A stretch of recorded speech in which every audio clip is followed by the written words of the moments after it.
Hi, everyone. I know some of you are still finding your seats. Don't worry, this is going to be a long and lengthy introduction, and so hopefully by the time I'm done, you will be formally seated. Welcome, everyone, to our second TD Future Cities Speaker Series of 2019. We're so glad you could join us this evening.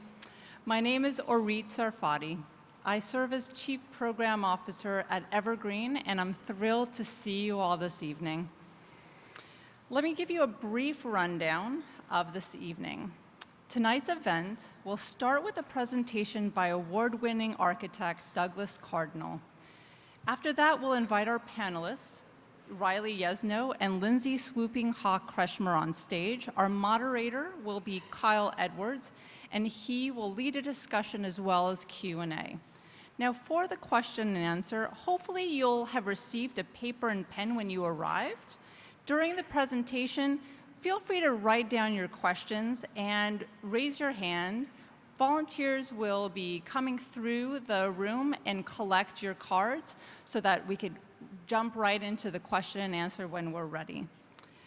For all of your friends at home, we're live streaming, and you could find the link on our Twitter page. If you feel like joining the conversation online, feel free to do that. Our tag, you could feel free to tag us at @FutureCitiesCA, all one word. A special thank you goes out to our good friends at Mill Street Brewery and the Brickwork Cider House for bringing the cheer to this afternoon's event. We invite you to find the bar at the back, where we also have available snacks for purchase.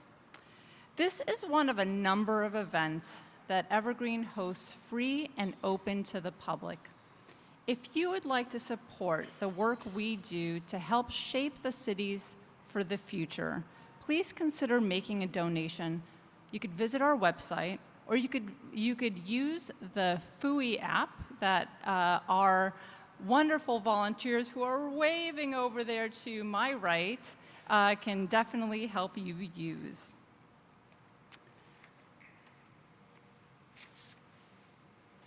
Evergreen acknowledges that the Brickwork site is built on Indigenous territory, on the traditional homelands of the Wendat, Haudenosaunee, and the Anishinaabe Confederacies. This territory is in relation to the Dish with One Spoon Covenant, an agreement between the Haudenosaunee and Anishinaabe Confederacies and allies to peaceably share and care for the many resources around the Great Lakes. Toronto continues to be home to Indigenous peoples from many different nations across Turtle Island. Each day, we are grateful to have the opportunity to live on these territories and to work within the community as a whole.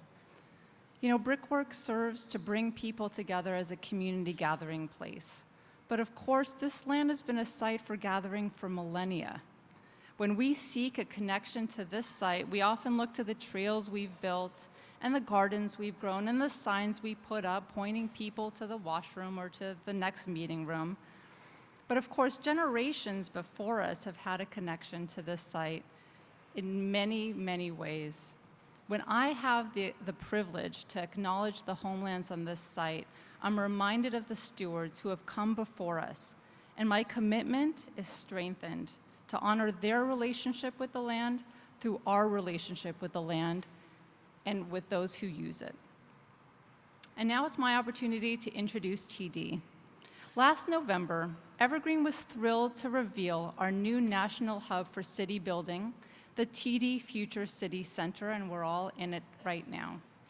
It's located in a recently redeveloped historic kiln building, and it's a revived space that's been transformed into a dynamic year-round Canadian and global destination.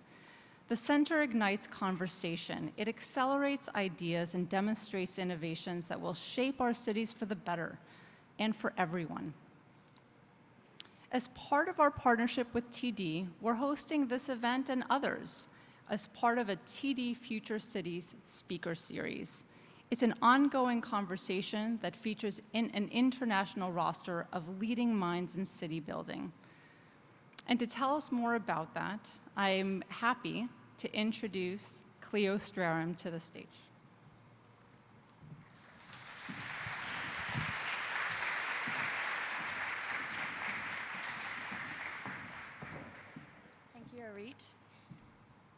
right. Good evening, everyone. I'm so pleased to be with you for the third edition of our TD Future Cities speaking series at Evergreen Bitworks in this beautiful space, part of the TD Future Cities Center that we inaugurated last November. On behalf of TD Bank Group, welcome. It's great to see so many curious minds gathered here tonight to listen to this talk on a very important subject, indigenizing our cities. My name is Cleo Strorum. I work in the financial restructuring group at TD, where we work with distressed and insolvent companies. I'm half Cree and half French, and my community is Fond du Lac First Nation, about as north in Saskatchewan as you can go. Today's event is close to my heart, as I'm on the board of Anishinaabe Health Toronto, and we're developing a parcel of land in the West Donlands, just downtown, where we want to develop a health center, a bit of an Indigenous hub, and a gathering place. At TD, our purpose is to help enrich the lives of our customers, colleagues, and communities, and this includes the role we must play in creating resilient, sustainable, and inclusive cities where everyone feels confident and connected going into the future. We as a bank are only successful if the communities we serve are successful as well. And building sustainable, resilient, and inclusive cities is a part of that success. The fact that we're founding partners of the Future Cities Canada is further proof that TD understands the importance of building sustainable and resilient cities. It matters because cities are where more and more people gather and choose to live, work, and play. In Canada, 86% of Canadians live in urban centers, and over 50% of the world's population live in urban areas, and that number is going to rise to 60% by 2030. I think TD is not alone in thinking that the future of our cities is a topic that matters. That's why we're so proud to partner with organizations like the Evergreen through the TD Future Cities Centers to connect, collaborate, and catalyze ideas into actions that will shape our cities for the better.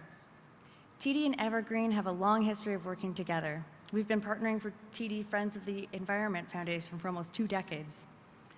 As time went on, both of us have evolved, and today we're one of the founding partners of Future Cities Canada, which lies at the intersection of what TD is all about through our global corporate citizenship strategy called the READY Commitment. That's in part why last year we launched the READY Commitment, aimed at opening doors at a more inclusive and sustainable tomorrow. Through our business, human capital, and philanthropy, TD is targeting $1 billion in community investments by 2030, focusing on 4 key drivers: financial security, vibrant planets, connected communities, and better health, that we believe, when acted on together, will have the greatest impact. These 4 drivers are at the heart of the current issues facing our growing cities. Indeed, research shows that increasing urbanization will exacerbate affordable housing and access to green space for many individuals, impacting health and well-being, with 1 in 3 people feeling isolated and disconnected from their communities. Underpinning our many questions around affordability, inequality, poverty, climate change, and many more comes the theme of social inclusion and diversity. Those are issues that also affect Indigenous communities across the country as well. And I'm excited that tonight's event will attempt to connect both topics, the future of cities and the future of Indigenous people, together around the building of cities that are more inclusive of Indigenous people. As I said, social isolation is one of the greatest issues of our time, and I'm glad that TD, who has a long history of supporting diversity and inclusion, is working with Evergreen to allow tonight's critical conversation to take place. So I look forward to hearing from our speakers, and without further ado, I'll leave it to our MC, Orit, to introduce our guests. Thank you.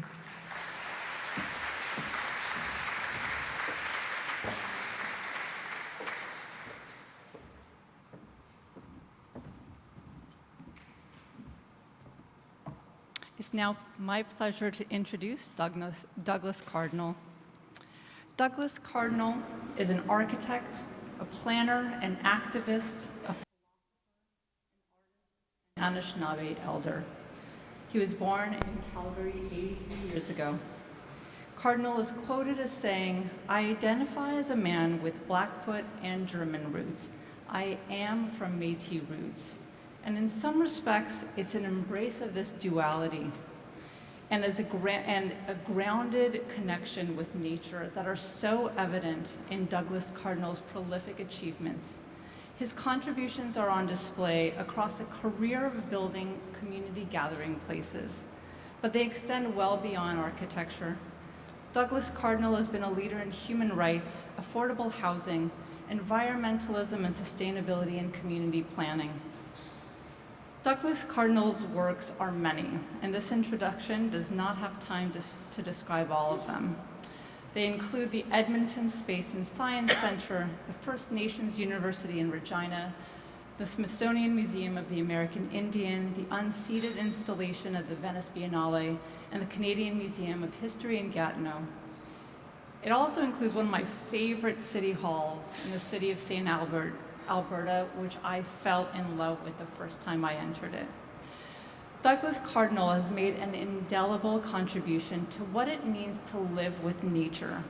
And if you've ever entered a Cardinal design building that's made evident from the start, just walking through the Canadian Museum of History in Gatineau, its grand curvilinear paths, I was struck by how the design invites discovery and movement for the visitor, much like a breeze through leaves or a stream running through a valley. For me, the museum's design provoked an experience of movement in nature. And movement is evident in Cardinal's design, but also in the fluidity of his influence. Take affordable housing. Cardinal has applied the construction techniques that are on display at the Canadian Museum of History in an effort to replace shoddy, dilapidated homes in northern Indigenous communities with something more resilient and sustainable. In recognition of his work, Douglas Cardinal has received many national and international awards, including 20 honorary doctorates, gold medals of architecture in both Canada and Russia, and recognition from UNESCO for Best Sustainable Village. He also is an officer of the Order of Canada and was awarded the declaration of being World Master of Contemporary Architecture by the International Association of Architects. Douglas Cardinal is one of the visionaries of a new world, a world where beauty, balance, and harmony thrive, where duality of nature and the built form, of design and the movement of nature come to form a common vision. It's one of the highlights of my role to introduce tonight's keynote speaker, Douglas Cardinal.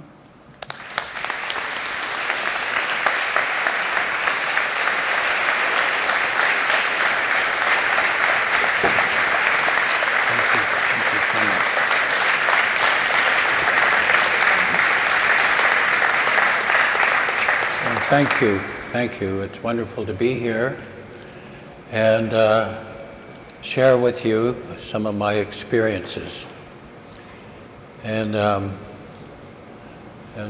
perhaps you could, To me, cities today are poorly designed organisms. They pollute the air, drain the environment of pure water, and expel polluted water that is filled with toxins and poisons. They are unsafe, dangerous environments for women and children, and they isolate people from the natural environment and each other. Next.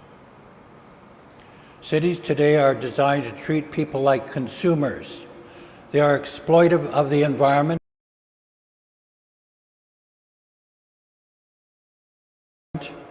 and entirely exploitive of the people in them.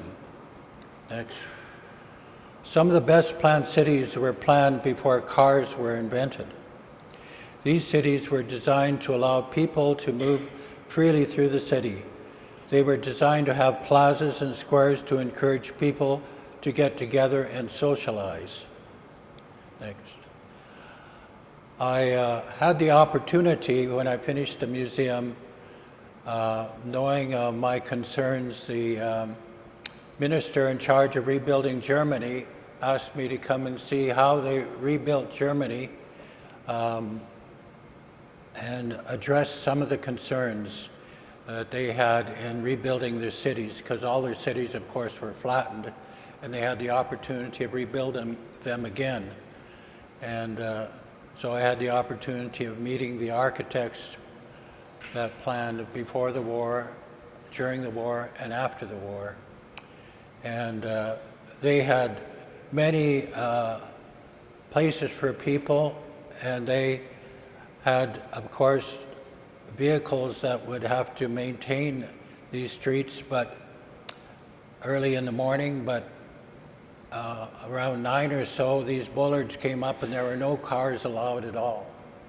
Automatically, these came up and stopped the cars from entering these people's spaces.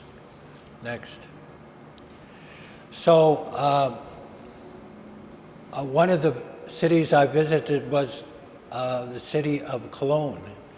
And why the city of Cologne was very important to them was that it was a medieval city where what they did was take each other street and made it actually a green lawn and trees and everything else. So every other street was made green, and every other street then was for vehicles, and on the green street. And so people were able to just walk a block away from the stores, and so they had the streets with the stores and the commerce in one street and all the housing in another street. And with the city of Cologne, after the war, with all the rubble and everything and the rebuilding, a lot of the people went to into the country, and all the major cities lost population to the country. But what happened is that in Cologne, nobody left Cologne because it was already a green city that everybody enjoyed. And so it was very important that the people decided what they would do was keep the city of Cologne as it was. It was designed in the Middle Ages for people. And they lifted the whole city up a couple of floors for all the cars underneath, and then built their old medieval city on top of it, so that it would still have the character and feeling of the old city, which was designed before cars. It was all designed around people. And so I loved being in the city. It was a marvelous city to be in.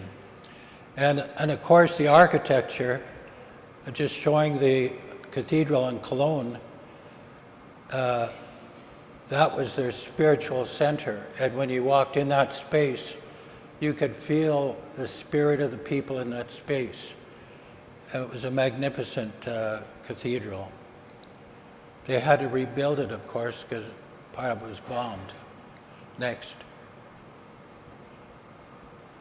So as you see, Cologne's a very green space, and the parks are linked together.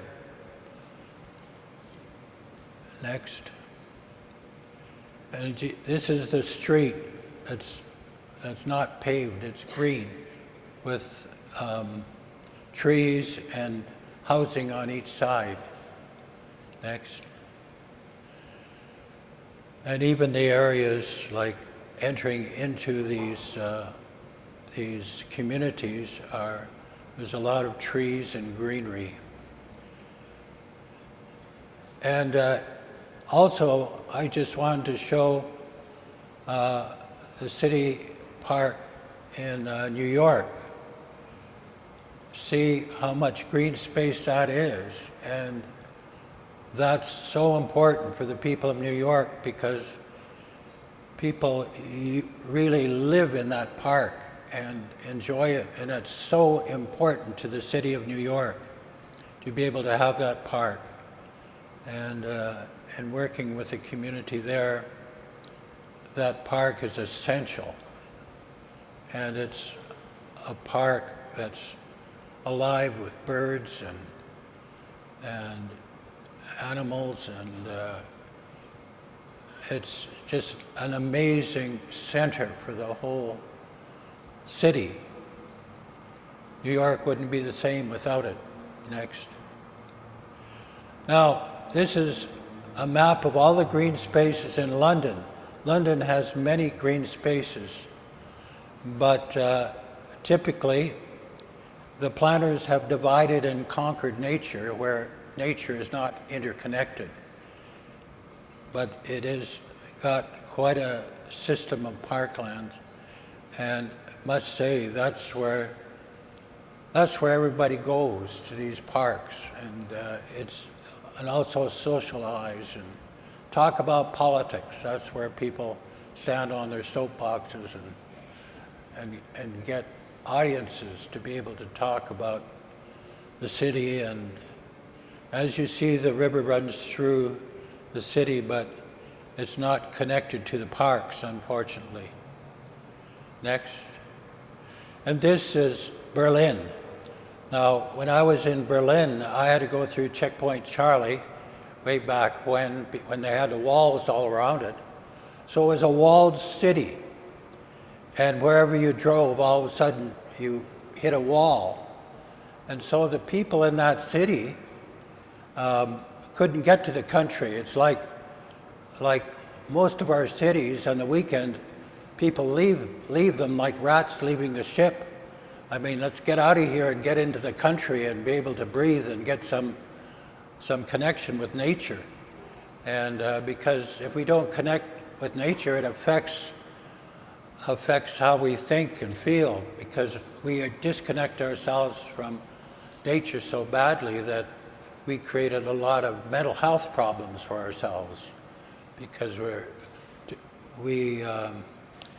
and in Berlin, what they did is, as you see along the river, they connected all the parks together. It was the greenest city in Europe. That's why they had no country to escape to. They couldn't get outside the wall or they'd be shot. And so I noticed in that city that no one lived above the tree line. Everybody had to relate to nature, and so all the apartments above the tree line were empty. Nobody wanted to live above the tree line. They wanted to totally relate to nature. That was the only way they kept their sanity, is to be able to connect with their environment. And so I saw that as a very green city, and I saw how important it was that even the buildings that they had, where apartments were even at the tree line, they always retained their connection to Mother Earth. They always had to have a garden or something in each area so that they were connected to the earth. And that was for their sense of well-being and also for their sanity. Because I think when you disconnect from nature, you become insane. And that was really felt by that community. So I saw Berlin as a real example of how important it was to connect with nature, because that was the only way they were able to survive and feel that they could endure the issues they had to deal with. And so I thought Berlin was a great example of how important nature is to bring back into the city. Next. So I was asked by the Kamloops Indian Band to plan their lands that were next to the city of Kamloops, and they wanted to use their traditional indigenous ways, and that is, you have to plan for your life givers for the future, because if you don't plan for your life givers, you're not going to have a future.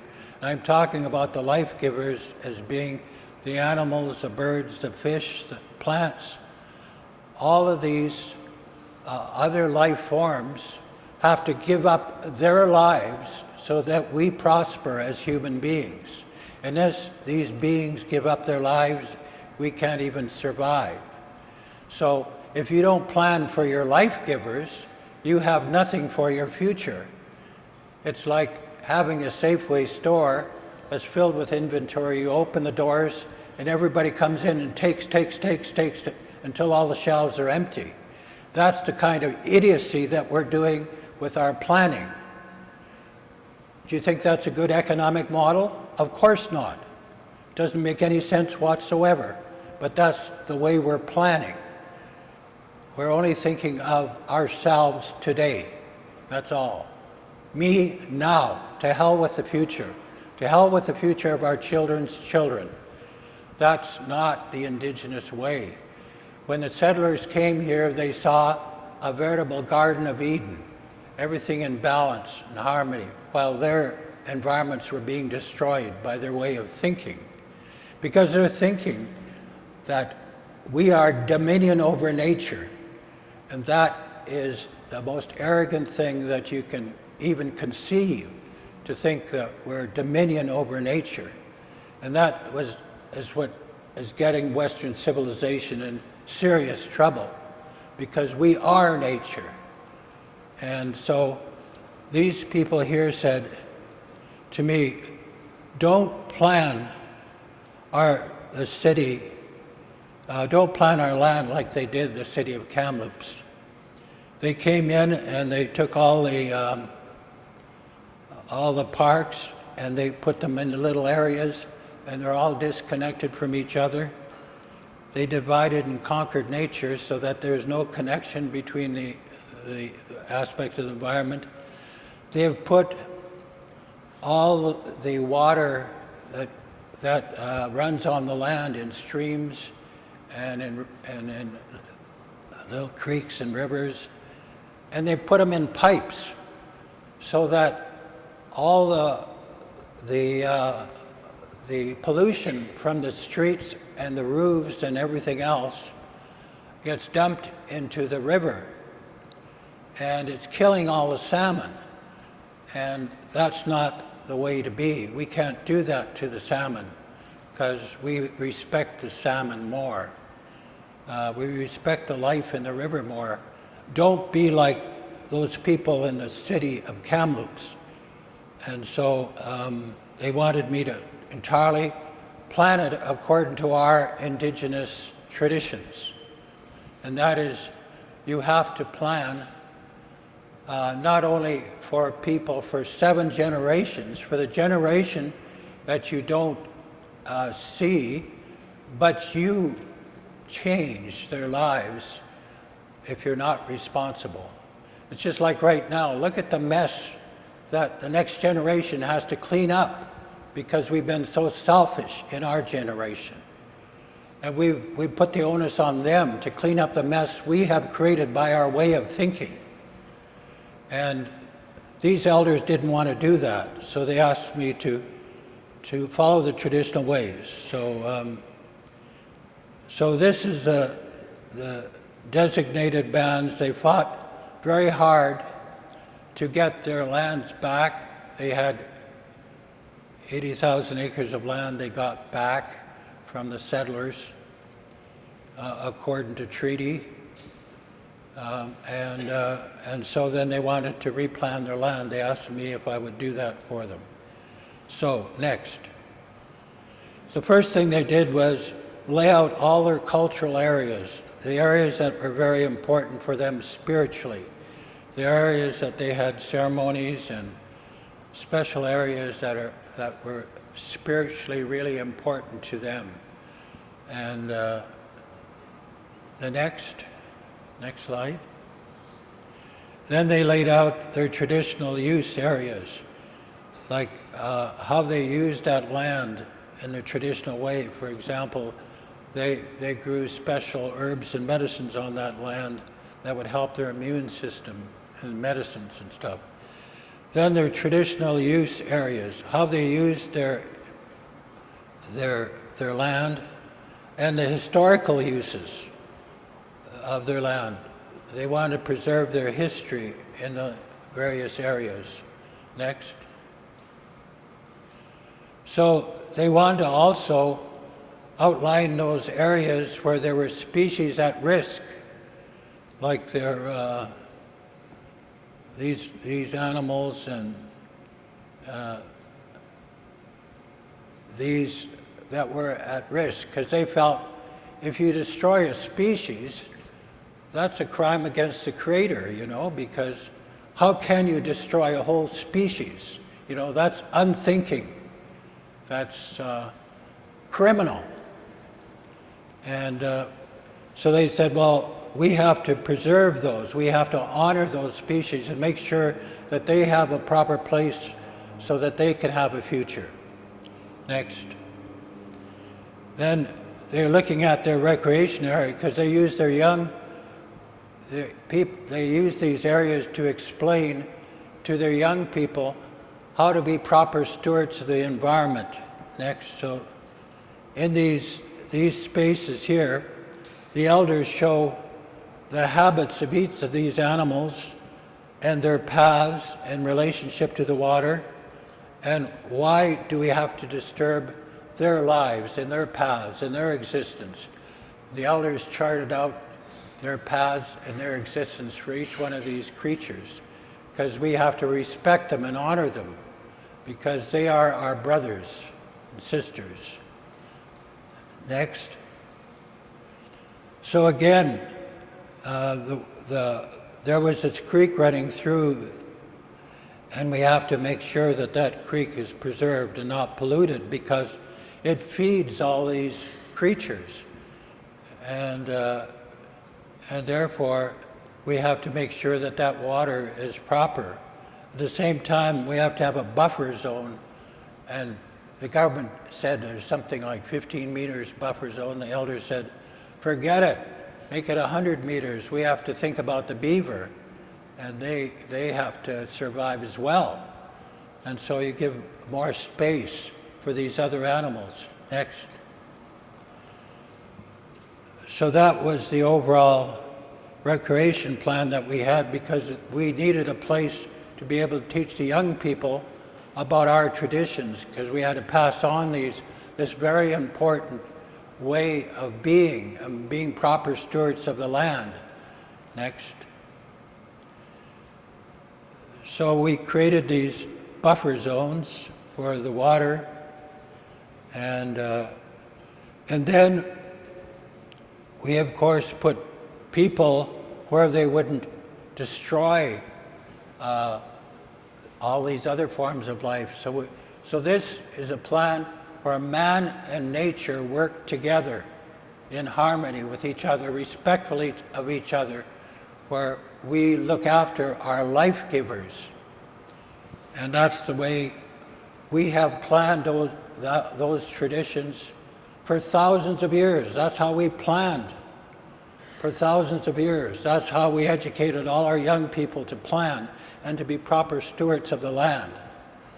And that's why in treaties we said to the settlers that came, you can go on your path and you can use your land your way, but don't tell us how to be and how to be proper stewards of our land, because we've been doing it for thousands of years. And there were treaties signed on that you would have no interference with our way of being and our spiritual values. But that did not happen. We have apartheid and genocide as the foundation of this country. Next. So here, these are the areas that is arranged for the bighorn sheep and the bear and these other animals. The elders didn't want me to pinpoint these areas in case that somebody got it who wanted to just go hunting and start killing them off without any care. So, but that was a very important part of the planning as well. Next. Now, in this area next to the city, because the city wanted to take over this area and plan it for housing. So they said, we want to plan it differently. We don't want to take all the water and run it in pipes and pollute the river. We want to take the water and run it on the land because the plants need water. And so we zoned it in a way where all the green space is interconnected. And therefore, the water then can run on the land and help irrigate all the plants. At the same time, what we did was realize that we had to do constructed wetlands because the wetlands are the kidneys of the planet. And the wetland plants purify the water. That's why we have wetlands and marshes, because Mother Nature created a situation where the water that comes from the streams and everything go into a wetland, and then the wetland plants purify the water before it goes into the rivers and lakes.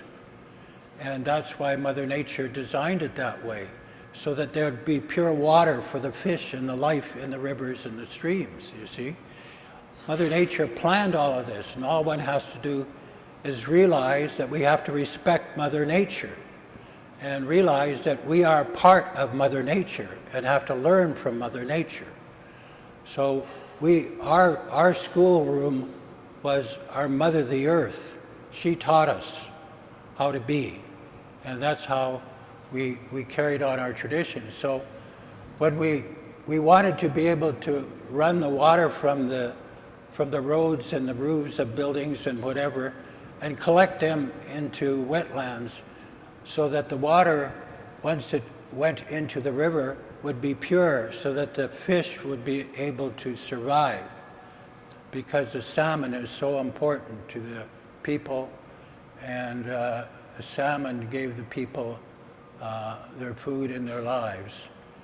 At the same time, we thought, well, if we create a green space to the center, why not have all the housing relate to the green space so that we could separate the vehicular and pedestrian traffic, because this is horse country and the kids all wanted to take their ponies to school without ever crossing a road. So we separated the vehicular and pedestrian traffic so the kids could just get on their ponies and ride all the way through the green space to school. And the elders wanted that too, because they didn't want to cross a bunch of traffic and everything.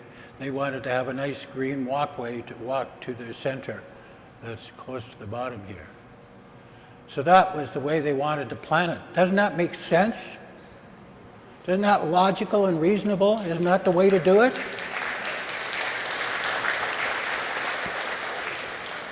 Now, this is knowledge that has come out of the people for thousands of years. And of course, to the government of Canada and the city of Kamloops and everything, it's redundant. So they came in and bulldozed the people into doing that awful stuff that you see the city of Kamloops is in the Indian community. Further, when we planned it to this extent, next, we all planned it in a series of cul-de-sacs. You can see in this way the houses you can see where the water and the walkways are, I've shown. And so I designed the whole city in that form of cul-de-sac residential construction. And then the women, because you have to understand, our culture, because it's a loving and caring culture and respectful of all life, is a matriarchal culture. It is not a patriarchal culture of power and control, concerned about territory and concerned about power and control. It's a matriarchal culture of loving and caring and respect. And the women always made the decisions in the home, the women made the decisions for the nation, and women made the decisions in the community.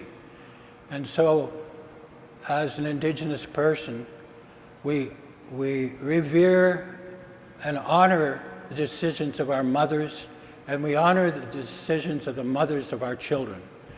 And so It's the women that have a major role to play in the governance of our people and the education of our people. And that is a very important role. We don't advocate a Donald Trump type society which is imposed on our people. So the women all came together and said, well, okay, Doug, you did fine so far, but we're going to take this to another level because your housing still separates each other, separating the women from each other, like they do in Europe. You put women in rows and separate them from each other, and so that the men can control them. They control the women because the women can't get together because you separated them all. And we want to change this model to absolutely something different. Next. What we want to do is we want to put the children in the center, and we want to put the women in the circle around the children so that, because the children are social beings, have them separated in each one of our houses is driving us crazy because it's hard, because the children want to get together and play, and we're social beings. And so we want to have the children in the center and the mothers around that. And the single mother said, we want to be part of that too because we want to help the other mothers in the raising of our children. And the elders said, we want to be a part of that too because we want to be one in that circle so that we can transfer the language and the culture to the children. So we want to be part of that too. So they decided on a cluster arrangement plan because that's the way that we have lived in the past. We had clan families and we all worked together in cooperation. And the women were very important to create that cooperative model. And so when the mothers said, you know, I can go shopping and the other mothers can look after my children, well, I'm out shopping. And maybe we can get together and you know, have a feast together sometime and we could help each other, you know. Why are we not working together like we did in the past? So that is a model that they wanted, and I said, okay, I'll redesign the layouts with that system. They said, is there any other system like that anywhere in the world? I said, well, old London and old Paris and even old Philadelphia has designed a series of squares where houses are all in a square. There was a central park in the middle of the square. Old London has a series of that way of living, and they changed it. The industrial era, they changed it all because they didn't want the women to get together and reinforce the men in some kind of union against the establishment. So they wanted to separate all the men by separating all the women. And so that happened in the industrial age. And in order to manipulate and control, it was all about power and control. So I said, yes, they had the same model, except it was a square, not a circle, but it's the same concept. So what you're doing is coming back to basics again when people were concerned about living together in family and cooperating together. Next. So I was asked by this community in the James Bay Cree if I would put together a center for them. And they had a vision. Their land was all clear cut, and the people, their water was poisoned with arsenic because the gold mines was using arsenic as part of their mining process. And so these people they were just abandoned on a lake with nothing. Their elders were freezing to death in their tar paper shacks, and the government of Canada left them with nothing. So there was only one place to go for those people, and that was up. So they got together and they decided that they would design themselves a new community for the future. and they asked me if I would come and help them. So there's the young chief there, and he was asked to bring their vision into reality with the elders. And so that's where we started, in their traditional Ashaptuan, which they put together themselves as a basis. That's where they came from. So if they can come from there and achieve something, what about everybody else? I mean, they had nothing. They were living off the land, and the land was polluted. Next. So we designed a community around the people's needs entirely, listening to the people.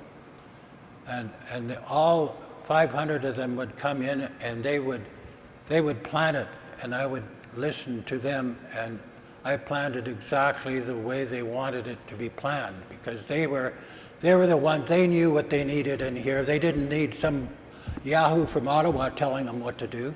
They knew what they were doing, and they told me exactly what they needed, and then we designed it, and they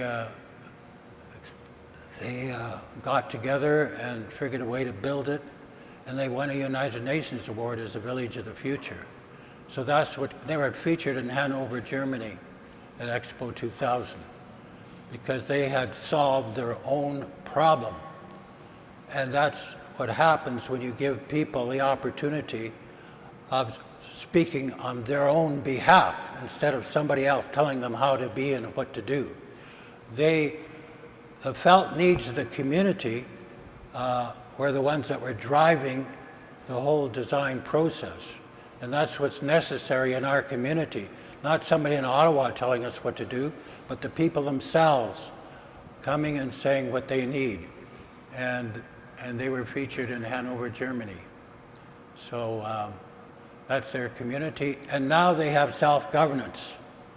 They have taken over their governance. They have even their own legal system, their own courts and everything else. And they run their lives themselves because they're an economic force in the area. The government of Canada hasn't fallen. The government of Quebec hasn't fallen because the people have got their rights. If anything, everybody benefits from that. You know, you don't benefit by subjugating people in an apartheid system. It's very costly, and it means then if you allow that to happen, none of you have any personal dignity whatsoever. So you have to think about that, about your personal dignity and allowing this to continue. Next. So this is my client. And then they pulled together a Cree Cultural Center for all the James Bay Cree. So all the James Bay Cree now has their own governance and their own judicial system and their own economy. They develop their own resources, but everybody coming into that community has to follow their principles of looking after the environment. And their principles are not the shoddy principles that you see in the rest of Canada. Those principles look after all the life givers. And it's the way to plan for the future. Next. So this is their community. This was not financed by the Government of Canada. This was financed by public financing. The people went out and got other people wanting to finance them because the Government of Canada were not going to finance them to bring back their language and culture because they spent all this money getting rid of their language and culture. So they had to go out and ask for help from everybody. And thankfully, most of Canadians are really generous of heart. And what's very important, I feel, is that we, our Indigenous people, and the rest of Canada have to speak from our hearts to each other. You know? Next. Next. We must start to think about how we plan our cities so that we connect people in the environment together rather than disconnect them. Next. We must start to think about how to keep the streets and the arteries of our cities alive. Our cities are like living organisms. They have veins and arteries and backbones. If we look at a city like a living organism, perhaps we will think differently, because that's what our cities, I believe, are. I mean, if we treat them like living organisms that keep us alive and well, and that are nurturing places for our children to grow up in, and that places where we can learn to socialize together and connect with each other, that requires a different way of being, a different way of thinking. And I think Germany did that in the rebuilding of Germany, and that's why they're forerunners in the field of green environments and green cities and green products. They're a good example of what can happen in the future. Next. The architectural challenge is to respond by designing more people-oriented spaces in cities. Like you go to London and Paris, and you go to the squares and the streets, and you rub shoulders with people, and these are like the old cities that were designed before cars, you know. There's spaces that you love being in because you're surrounded by people. And our North American cities are not like that at all, and we have to think more of how we connect people more in our cities, and how we connect our people more to nature. Thanks. So that's all I have to say. Thank you.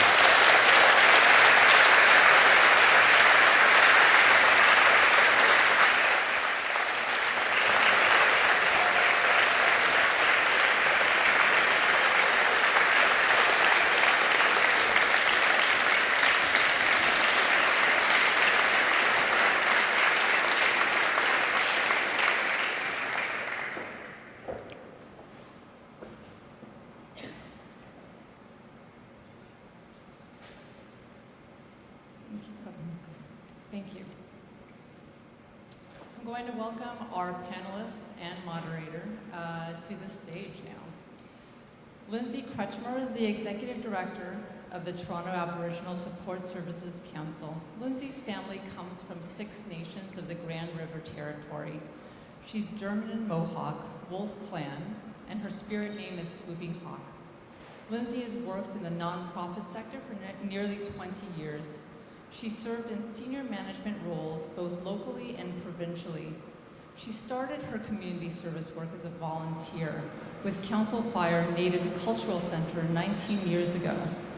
Her work reflects a commitment to Indigenous social justice issues. Lindsay's passionate about Indigenous community well-being, and she has a strong commitment to developing sustainable and measurable solutions for social change and lasting impact. Riley Yesno is an Anishinaabe woman from Iba-Matung First Nation who grew up in Thunder Bay, Ontario. She's currently a student at University of Toronto. Riley has worked alongside Indigenous leaders across the country on a number of issues, ranging from art programming to governance and self-determination. Riley has spoken about Indigenous models of sustainability at the UN Conference on Climate Change, at the World Forum on Gender Equality, and she's delivered a TED Talk on Canadian identity. She's also a part-time writer and contributed to major Canadian media outlets like Maclean's and Toronto Star. And through storytelling and building relationships, Riley contributes to building a better place for future generations to call home. And I'd like to also introduce our moderator for the evening, Kyle Edwards. Kyle is an award-winning journalist with Maclean's. He's Anishinaabe and grew up on the Lake Manitoba First Nation. Please help me in welcoming our panelists and moderators to the stage.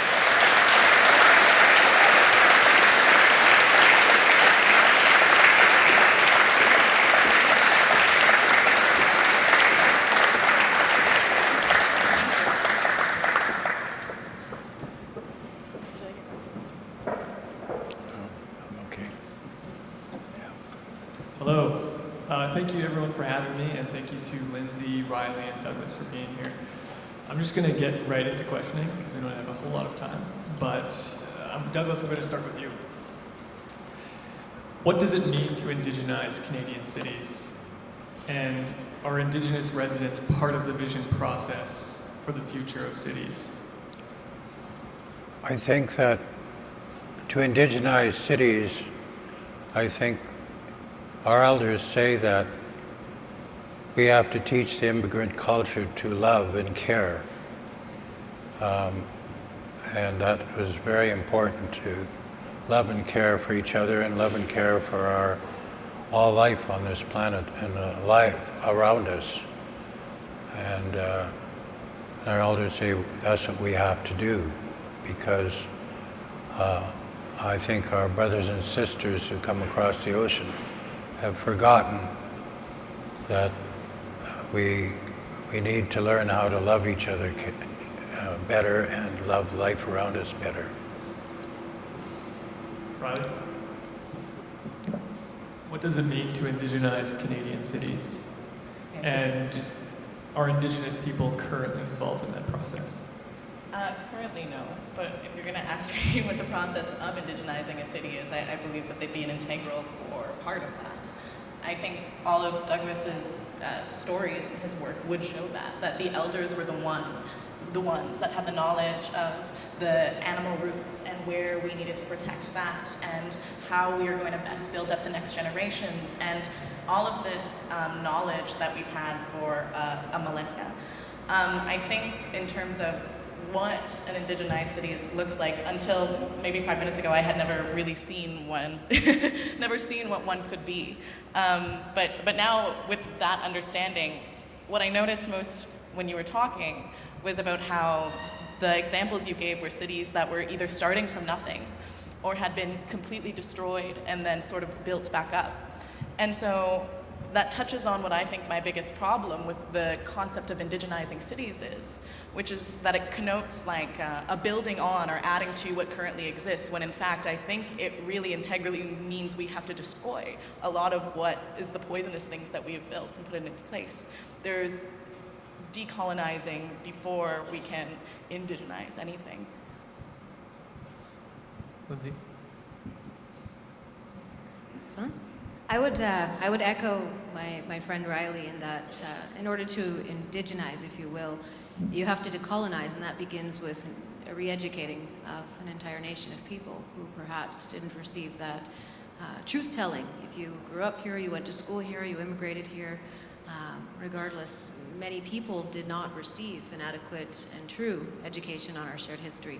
And so I think until we can come around to some truth-telling and some sort of unlearning in order to relearn the true identity of Canada, and that starts with Indigenous people. All of history in this country begins with Indigenous people. And until we sort of reshape that, I don't know that we can even indigenize anything, because how do you have a conversation if you're not thinking about us, if you're not working with us? We need to be invited into your spaces. I would encourage you to draw a circle and think about who's in that circle. We all have 2 circles on average. Some of you may have more. I have one that's for family, and I have one that's for work. In my work circle in the nonprofit sector, I have my nonprofit colleagues, I have governments, I have other players. Do you know who's not in my circle in the nonprofit sector? A lot of corporates, philanthropic, not there either. There are some folks who are sitting on the outermost corners of the circle, so close but still so far because we're not having the conversation. So draw that circle, and if there's no Native people in it, find a way to invite them into the circle, into the space to have the conversation. We were recently approached at my organization by 2 architects who wanted to talk about how do you include Indigenous perspectives in some of the social planning they were doing in Prince Edward County. And I suggested they connect with the local Indigenous community. Do just a quick search on Google Maps and find out where's the local First Nation, the local Friendship Center, or urban Indigenous organization or community. Find out the demographic data. That's not always the easy part on us because we're very elusive. But there's ways to connect with Native communities and to ensure that they're part of your circles. And I just want to point out that if you have questions, please raise your hand and somebody will come up to you, because we're not going to do the walk up to a mic type thing. So raise your hand, somebody will come, take your question down, and it will be brought up after we conclude the panel discussion. And Lindsay, I just want to come back to you again. What is the role of city planners and architects to include an Indigenous presence in the development of cities? So going back to what I just shared about the folks who reached out, they were actually, we met them because they attended an Indigenous awareness training session that we had hosted.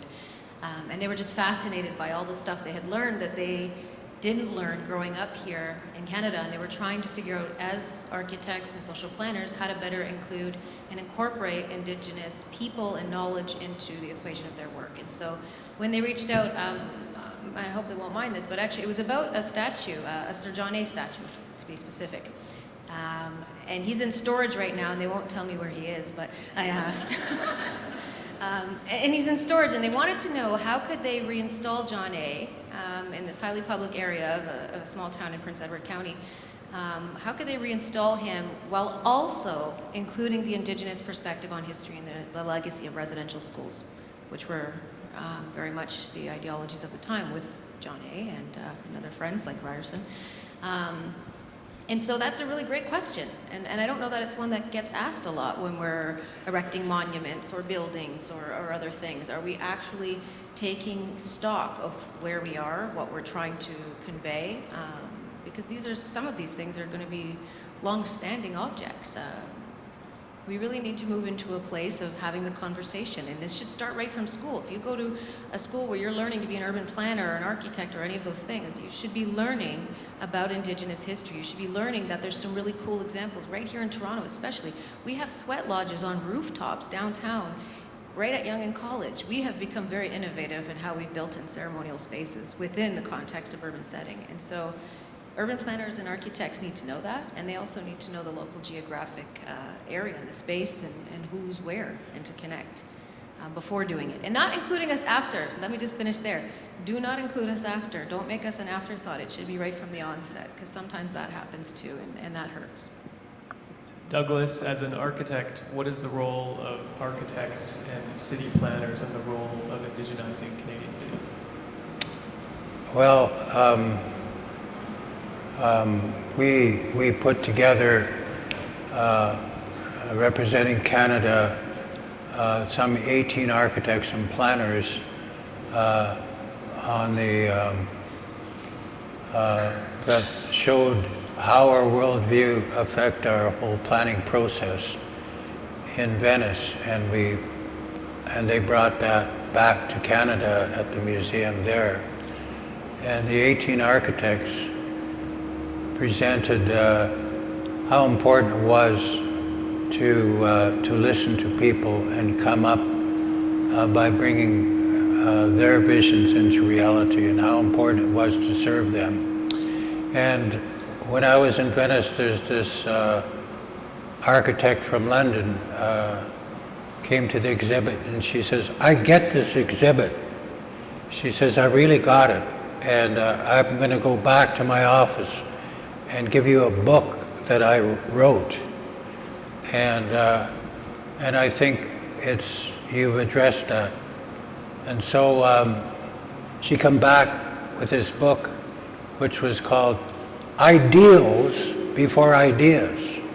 Like starting off saying, what the hell are we doing? What are our ideals? Before we start creating anything, we have to think of, let's question what we're doing as architects and planners. Do we want to continue more of the same, or are we willing to question what we're doing? And that's why she wrote this book. She has her office in London, and she wrote this book called Ideals Before Ideas. And I think that's what we have to do, is like question what the hell we're doing before we even start creating anything, any solutions. Most Indigenous people now, today, live off reserve. Many of us live in cities.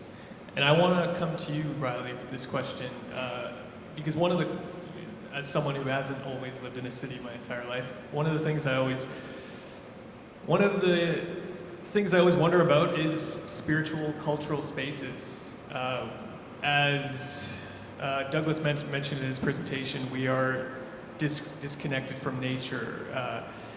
We need a way to maintain our sanity. Otherwise, you'll just go insane. Riley, how important is that to you?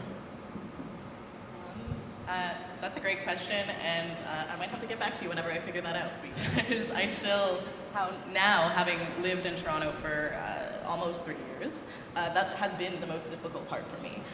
Coming from Thunder Bay and then coming from the north, the amount of green space and spiritual accessibility that we have up there is far greater than we have down here. And so I think that's definitely maybe a question for the architects and urban planners of the bunch, but I'll say that's something that I've heard percolating until we get to that space, because I think it's a necessity here and now for Indigenous people to be able to thrive in urban spaces, to still have that, is for people who hire Indigenous folks in their organizations to understand that a holistic version of health includes spirituality. And so when you're providing benefits for your Indigenous employees, that there also has to be certain means allocated for them to be able to return to their homelands if they need to, or go maybe a far distance that they have to pay for and get time off to be able to access an elder that they actually have a connection with. And so that's a very interim solution, but I think that it's one that would greatly improve the quality of life for Indigenous people as we try and navigate these really awful spaces that weren't built for us and for our spirituality. What do you notice from younger people around your age as far as navigating city life?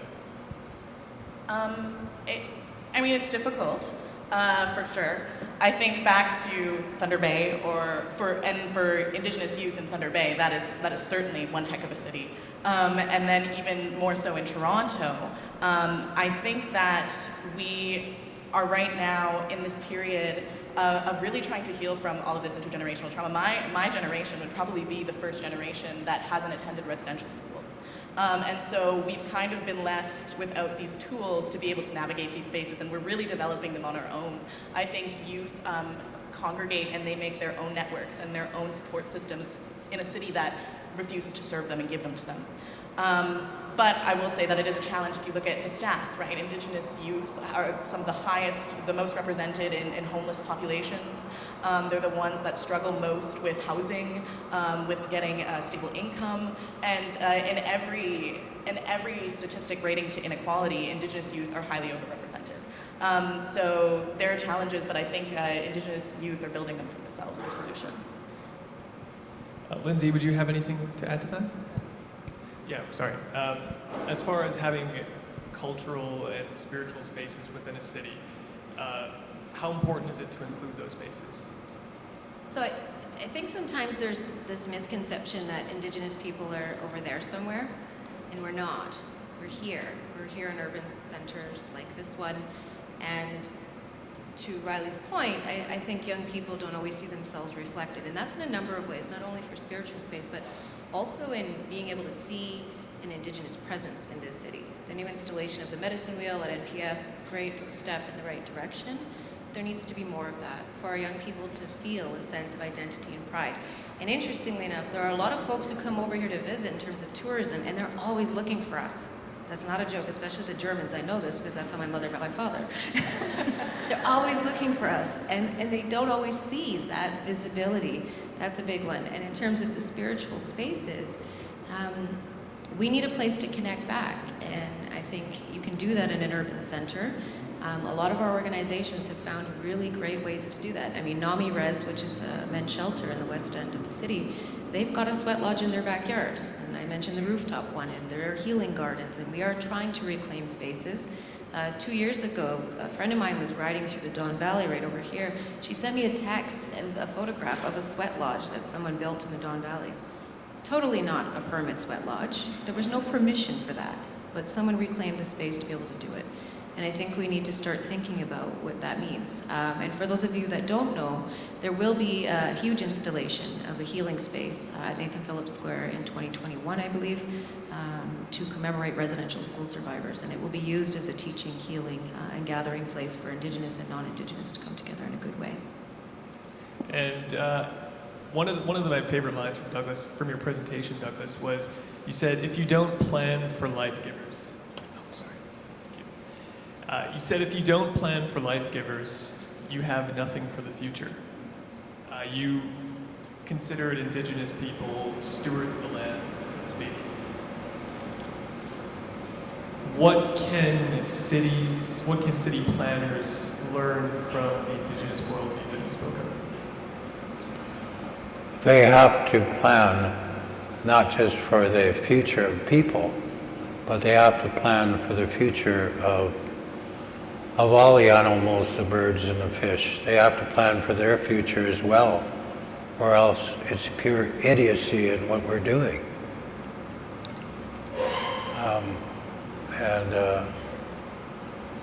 I think that our elders really, for thousands of years, knew exactly what they were doing and how they taught us to be able to thrive. And within a few generations, the settlers have come and just literally almost destroy all of our fresh water and our forests and everything else. And that's not even thinking of the future, that's just thinking of oneself. Very selfish. I'm going to ask you guys some questions now from the audience some questions that we just had, that were just handed to me. And one of them here is for all of you, and it's what gives you hope? And I don't have any preference, but Riley? Oh, good. What gives me hope? Indigenous people themselves, our nations and our communities are what give me hope. You know, they refuse to allow the confines of what settler colonial society has imposed on us impede visions of indigenized cities. We continue to resist these systems because we know how dangerous they are. I think of this landmark UN biodiversity report that just came out a couple months ago that said within, mere decades, we are going to be losing approximately 1 million species of plants and animals. Just a profound loss in a way that I can't really even begin to conceptualize, but in the land that is still managed by Indigenous people, the amount of biodiversity and ecological security is actually either staying the same, declining far less rapidly, or going up, which shows me that despite the sinister nature of colonization, we've held on to those practices, and we just need to be given the space and the power that we rightfully deserve to be able to exercise those practices. So. And I have another one here. I'm sorry. I'm just going to move on to another question here. This is, at what point would a space or community be considered decolonized or indigenized? And I'll come to you, Lindsay. At what point would it be considered decolonized? I'll tell you, it's funny, I didn't know if I would bring this out. Riley, can I get you to hold this up, please? Yeah, this is a Gaswenta. By show of hands, how many have seen this? Good, there's some of you. That's awesome. This is one of the original treaties here in Canada, and it represents a peaceful coexistence of non-interference. And what that means is that these two purple rows are the rivers of life. We're each traveling down those rivers of life in our own respective vessels. So we are in our canoes with our beliefs, our values, our ways of knowing, seeing, being, and doing. And the non-Indigenous folks are traveling in their ship down the other river of life, side by side, but with their own respective values and beliefs and ways of knowing, seeing, being, and doing. The three white rows represent peace, friendship, and respect. We were grounded in the principles of those things, in that we were always going to travel side by side, respectfully along the river of life, grounded in those three principles. Now, we know that didn't happen. But if we can return to a place where we uphold and honor this original treaty, where we can respect each other in a good and a kind way, I think we can get to that place. I think we can get to that place because sometimes I think folks see Indigenous as perhaps just another equity, diversity, or inclusion issue. It's equity, diversity, inclusion, and Indigenous. Because Indigenous people have a right to self-determine, and that doesn't mean we can't co-develop solutions and work together and have good allies. We absolutely can. And we're not more special or more important than anyone else, because at the end of the day, we're fundamentally all human and we all matter. But Indigenous voices need to be respected, and our values, ways of being, knowing, seeing, and doing also need to be heard. So bring us into the circle. Douglas, I'm going to come to you with the next one. I think it's from the perspective of a non-Indigenous person, but it's how can we establish ourselves as communities worth trusting? Again, I refer back to our original agreements that we had, is that we would respect each other's differences and values, but we would walk together in the future without trying to change each other, but respecting each other. And in that way, we can learn a lot from each other, and we can walk in the future together. But we have to understand that we have validity as the original people on the land, and that we have to be respected. And that was the agreements that we had in the beginning, and that's the agreements that our elders wish to continue, because we gave our word, and our word is our honor, and we would like to carry out our honoring our brothers and sisters across the sea, and we have a lot to learn from each other. And when these two worldviews come together in respect and harmony, we will create a much better nation if we work together, rather than the existing situation we have now in Canada of apartheid and genocide. So I see great hope for the future, because we Indigenous people have an awful lot to contribute to the future. And we have to have people understand our contribution to the future. Because the teachings of our elders are not teachings of the past. They're the teachings of the future. And just, I think we have time for maybe one quick question, and it's, why are leaders of corporate and industrial Canada so reluctant to participate in Indigenous planning? And Riley. Yeah, I hope there's, well, maybe I do hope there's corporate people in the room. I think it all fundamentally comes down to what Douglas reiterated again and again throughout his presentation of power and control. I don't know what I now maybe know what an indigenized city look like, but for operating in cities that already exist, there's no creating that without incredible cession of power and control. You will have to give land back. You will have to maybe lose economic, growth. You might have to do that in an interim time away, but the long-term, benefits of that being invaluable. And so I think it comes down also to this arrogance, which you mentioned.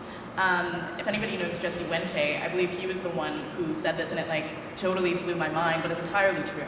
And it's thinking even places like this, which is a lovely space, a green space, that we think we're so excellent and amazing because we build structures like this.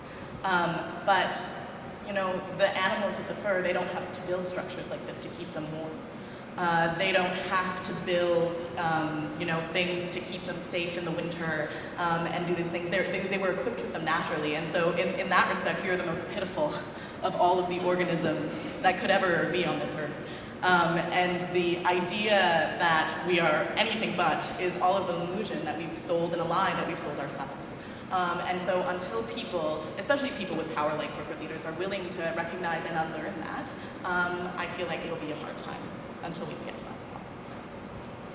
Great. I think we are out of time. I just want to thank everyone here for coming and paying attention and being so respectful. Thank you for the questions, and thank you, of course, to Douglas, Riley, and Lindsay for being a part of this, and thank you for having me. Miigwech.